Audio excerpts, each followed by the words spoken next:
Hey guys, Jimmy here. Merry friggin' Christmas. Today we're going to do something that we've been waiting a long time to do, and that is installing the PureJet packages into the Kodi Media Center, which will allow you to turn any TV box that's capable of running Kodi into an Elastos carrier node. Now I have to warn you, these packages are extremely alpha and there could be some bugs, but I've been testing this the last couple of days on a Raspberry Pi based Kodi system, and it should work on most any Kodi system that's compiled for an ARM chip. So let's give it a shot and see how it goes. Okay, so here we have our Kodi system just kind of booted up. Forgive the capture quality as I actually don't have a direct capture device for this Kodi box here.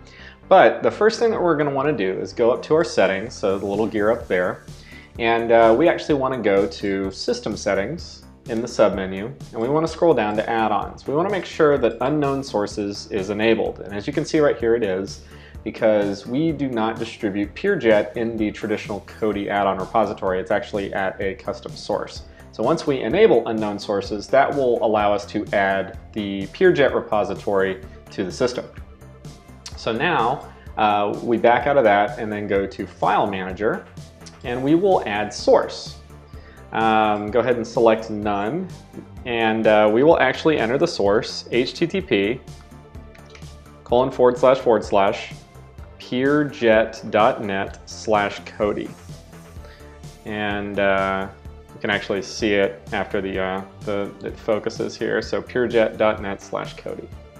And it will ask us for a name, and we can leave it as default, or we can just type in PureJet.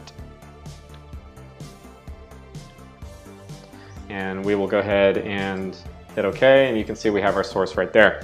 So we will back out and then go to our add-ons and hit enter, and then we will navigate to this box up here, and we will install from zip file, and we will select PureJet, and now you can actually see two zip files here. These zip files are both required. We will need to install them in a specific order.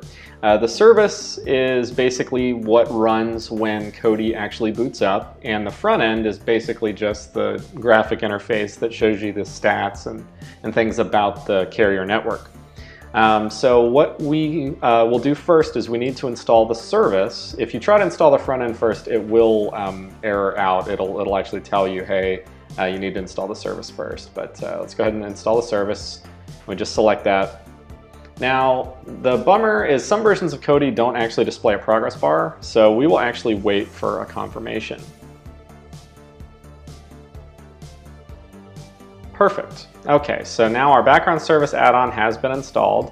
Let's go ahead and hit install from zip file again, go to our PureJet source, and we will install the front end by selecting that, and this should install relatively quickly. Okay, perfect. So now our front end has been installed, and what we will actually do is let's go out and actually reboot our Kodi box just to make sure everything's good to go, because there are some things that we want to make sure start up on time.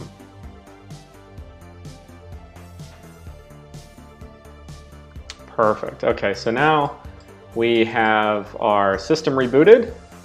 We will go back to our program add-ons here and load up the PureJet node.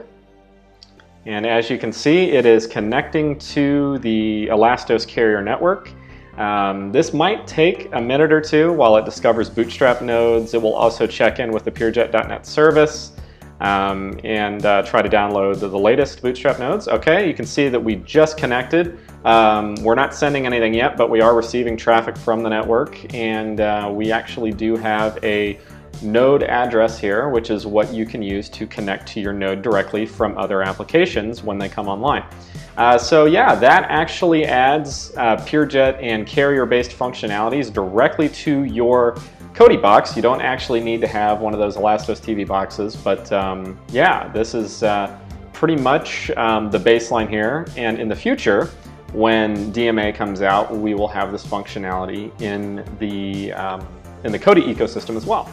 That's about all the time we have for today. If you like what you saw in this episode, please hit that like and subscribe button, and feel free to comment below with any questions you might have. I'll see you in the next video.